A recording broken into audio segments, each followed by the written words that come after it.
Alright guys, today we're going to be reacting to World War II Oversimplified. It's a little cartoons and stuff like that, just explaining things, I guess, in a simple manner for us simpleton people. Let's see, a huge fan of World War II, so let's jump in. This video was made possible by Skillshare. Churchill was a man with many talents. He was an artist, a butterfly enthusiast, and he had an unpublished manuscript about aliens. Clearly, he was a man with an insatiable thirst for knowledge. Maybe he could have loaded up his computer and logged onto Skillshare, an online learning community with more than 19,000 classes in design, business, technology, and more. Perhaps he was considering a side career in fashion, but didn't know where to start. On Skillshare, he would find courses in fashion design and garment construction. Or if he wanted to learn app design, improve his photography, or just how to make a really good quesadilla, he would have found courses for all of these and more on Skillshare. Skillshare gives you access to high-quality classes taught by genuine experts working in their field. I work heavily with animation, and I was genuinely blown away by the number of really useful courses available to me. Like this class full of tips and tricks for creating vector art, or this one for creating character walk cycles. For an annual subscription, Skillshare is under $10 a month. And if you'd like to try it out first, then I've got a deal just for Oversimplified viewers. The first 1,000 people to use this link, which can be found in the description, will get their first 2 months of Skillshare for just 99 cents. Be sure to try it out using the link in the description and learn something new today. Now, without further ado. It's 1902. A young man by the name of Benito Mussolini moves from Italy to Switzerland to avoid military service. He gets big into socialism, working for trade unions, writing for socialist newspapers, advocating a violent overthrow of European monarchies, the whole shebang. This gets him in a bit of trouble with the Swiss police, so he gets arrested, sent back to Italy, set free, returns to Switzerland in a bit of trouble with socialist newspapers, advocating a violent overthrow of European monarchies, the whole shebang. This gets him in a bit of trouble with the Swiss police, so he gets arrested. Oh, look at that. Scribble. Sent back to Italy, set free, returns to Switzerland, is arrested again, goes back to Italy again, completes his military service after previously avoiding it, and then after a brief stint as an elementary school teacher, he finally returns to work as an avid socialist. His speeches and journalistic abilities made him famous among Italian socialists. He was anti-war, so when Italy colonized Libya in 1910, he rioted and got arrested. Then World War I came along, and once again he protested Italy's involvement. But then he thought, wait a minute, this war could bring about the social climate needed to overthrow European monarchies and bring about the socialist revolution everywhere. And suddenly he was pro-war, but his fellow socialists didn't like his new pro-war stance, so they kicked him out of the party. So then he said, you know what? I'm done with socialism. We need something new, not based on class divisions tearing us apart, but based on unity through nationality. We'll conquer the Mediterranean and reunite all Italian peoples just like the days of the Roman Empire. I'll call it fascismo, and it will guide the Italian nation to greatness. Damn. That's all well and good, Mr. Mussolini, but what kind of haircut am I giving you? Let's go with bold.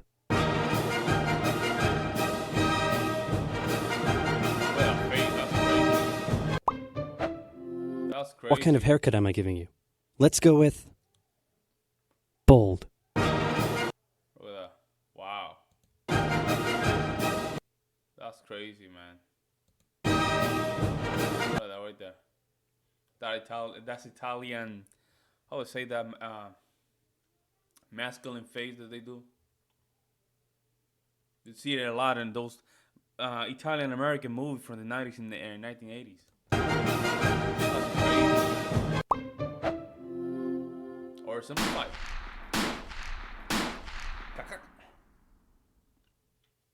Italy had been on the winner's side in World War I, and they hoped they were going to get a lot out of it, but in the end, they only got a little, and they felt cheated. On top of that, a bad economy and weak governments meant that the Italian people were a little unhappy. So when Mussolini came along and said that he could fix everything, his fascist movement gained a lot of support. In 1922, he went to the king and said, make me prime minister, or I'll make me prime minister. And the king said, you and what army? This army. Oh, wow. Fair enough. Then he went about establishing a dictatorship with himself at its center. Europe had its first fascist dictator. Next up, Germany.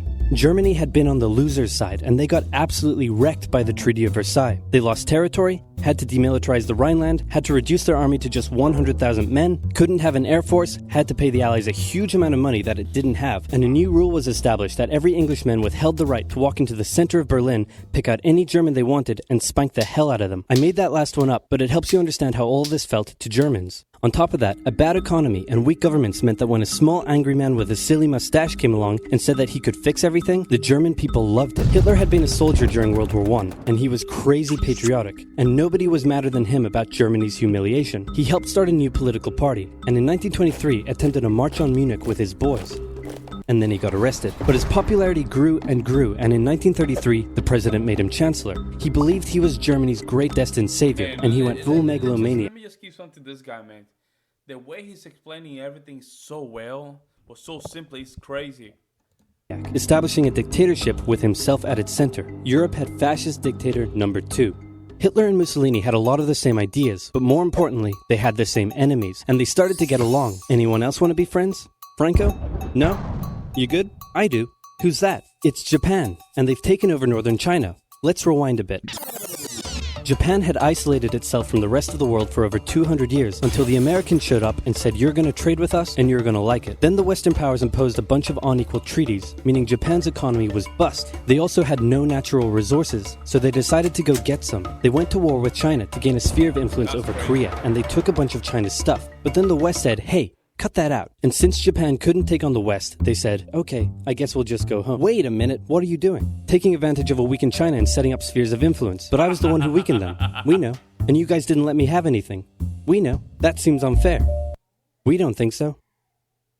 Okay, see ya. So Japan thought, screw this, and went to war with Russia, and stunned everyone by actually winning. Then they fully annexed... Oh, they won that war? That's crazy, really? Korea, but they didn't stop there. In World War I, they took Germany's colonies and islands in Asia, and then in an incident that was maybe staged by the Japanese army, a bomb blew up a Japanese train in Manchuria, giving them an excuse to launch an invasion and take over.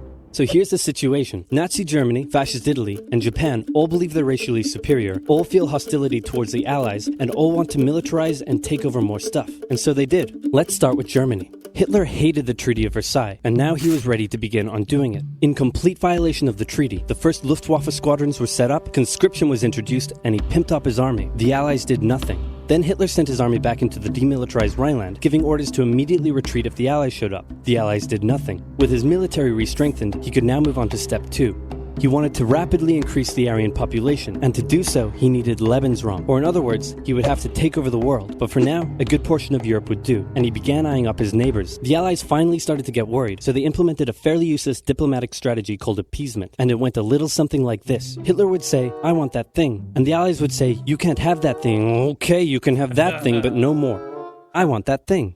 And repeat. In 1938, Hitler's army marched into Austria and just took it, with no resistance. Boom, this is Germany now.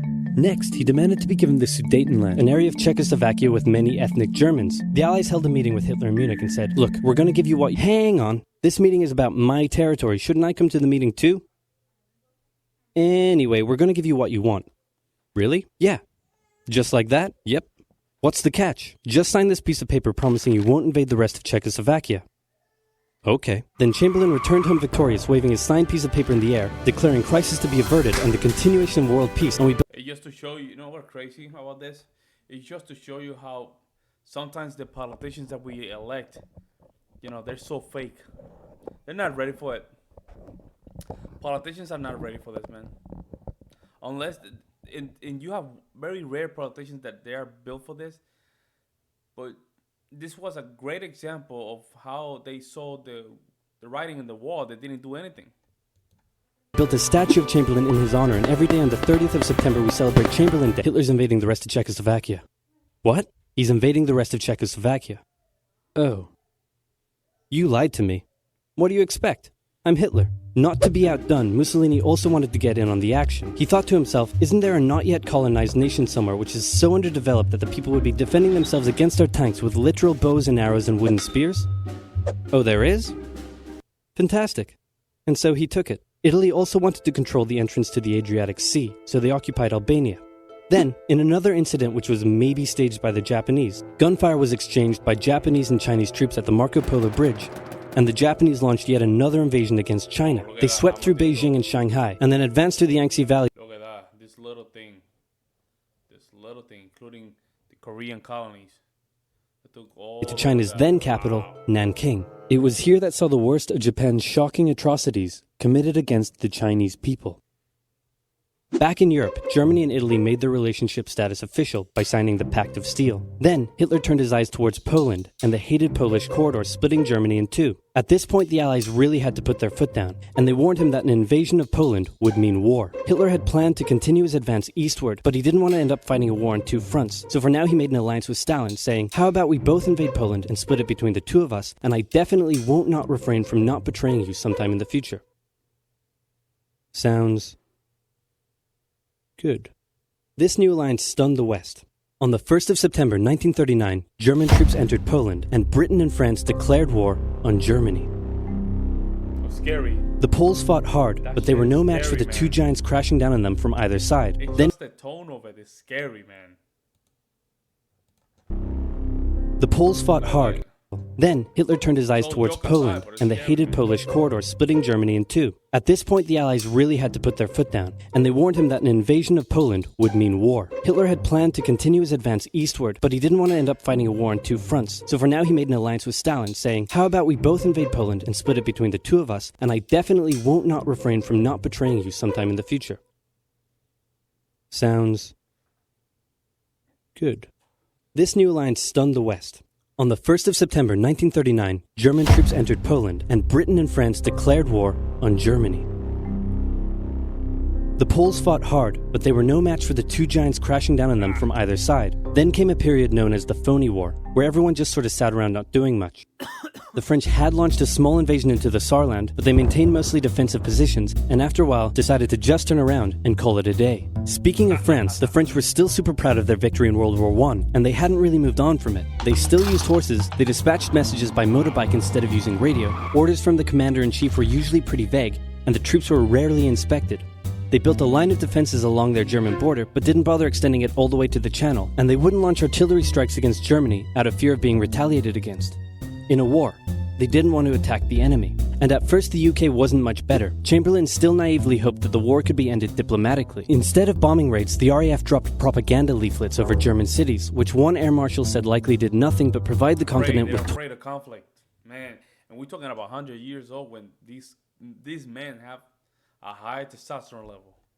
Toilet paper for the duration of the war. They also only sent 200,000 men to France, while the French had mobilized millions. Both Britain and France wanted to avoid a repeat of the First World War, and so they wanted to keep the war as far from home as possible. So they turned their eyes north, towards Norway. Neutral Sweden was exporting iron ore to Germany through neutral Norway, so the Allies asked them if they could please stop exporting iron ore to Germany, but this request was refused. Then, the Soviet Union attacked Finland, so the Allies said, "How about we land troops in Norway and move them across Sweden to go help out your good pal Finland, and along the way maybe take control of all your armfields." But Norway and Sweden still said no. So the UK mined the waters around Norway to force any transport ships into international waters, and they also attacked a German tanker they found in the area. Oh, wow. Hitler realized what the Allies were up to, and he quickly moved to secure his supply of iron ore. He launched an invasion through Denmark into Norway. The Allies rushed to land troops at key ports along the coast, but Germany had taken control of Norway's airfield, and their air superiority decided the fight. The Allies had to retreat. After this slightly embarrassing failure, Chamberlain resigned. And how, if I was Hitler, I would just step back. I would have Norway, I have half of Poland, Austria, all these places. I would just step back. And was replaced with Winston Churchill, who had a slightly different approach to dealing with the Germans. Hitler's overall strategy was similar to Germany's First World War. Look at this. Yeah, this already, right? Yeah, this already. Then they just call it a day, man. War strategy. Attack France, defeat France, knocking out the UK in the process, then turn on the Soviet Union and win the war. During the Phony War, the Allies had given Hitler time to prepare his forces. Now, he was ready to attack. The Allies had wanted to place troops in Belgium, but Belgium had refused, and in a move that surprised pretty much no one, Hitler launched an invasion to get around France's defenses. The Allies charged into Belgium at full speed to meet the German invasion head-on, and it looked like a repeat of the First World War was coming. But this time, Hitler had a trick up his sleeve.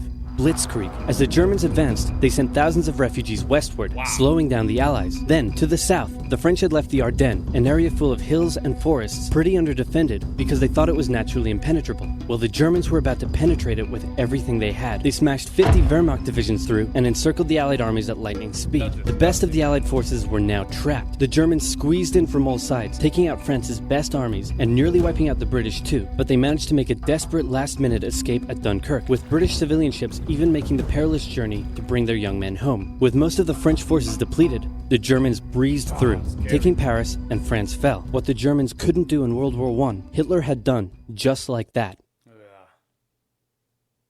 Isn't that scary? That's scary as hell, man. Scary. Hitler hoped that with the fall of France, the UK would also lose hope and sue for peace. But quite annoyingly, it didn't, and he needed to secure the Western Front, so he tried to force them into submission with mind games. The UK were now all alone, and Hitler wanted to emphasize that. First of all, just before France fell, Italy finally declared war on the Allies, making the UK's situation even worse. Next, instead of just occupying all of France, Hitler occupied the coastal areas for defense, but allowed France to continue its existence as a German puppet state. This way, it looked like the UK's old ally had decided to switch sides. Hitler also hoped that the UK wouldn't attack any of her old allies' navy bases or colonies in Africa, giving Hitler an extra line of defense to the south. But the UK made sure to respond to this by sailing down to France's navy base in Algeria and wrecking a bunch of ships. So have at it. Hitler then began laying down plans for an invasion of Great Britain. Before German troops could land on British soil, he would first need air and naval superiority across the Channel. Waves of German bombers came, while the completely outnumbered RAF worked bravely around the clock in an attempt to quell the German attacks. At first, the Luftwaffe targeted British ports and coastal facilities. Then it attacked RAF bases, crippling the RAF's ability to defend the nation. And it looked like Hitler's Great British invasion was coming. But then, Churchill ordered a small, pretty insignificant bombing raid over Berlin. It didn't do much damage, but Hitler was furious, and he immediately ordered the Luftwaffe to refocus its attacks on civilian targets in London. Children were sent off to the countryside away from their parents to avoid danger, and frequent trips to air raid shelters became a daily occurrence. But British morale held firm. Smiling, knitting, lounging casually, these people have balls of steel. This refocusing on London also gave the RAF breathing space to reorganize, so Hitler kind of shot himself in the foot there. Just the foot for now. People have balls of steel. This refocusing on London also gave the RAF breathing space to reorganize, so Hitler kind of shot himself in the foot there. Just the foot for now. Finally, the Luftwaffe... Scary stuff, man. When you start thinking about it, and the fact that we have a war in Russia and Ukraine, and it's a modern war. Some of these cities, have you guys seen it? Scary, scary stuff, man. Oh my God. Let me know what you guys see in the comment section below. Go. This is insane. We're gonna watch a part 2. Whew, I will see you in the next one.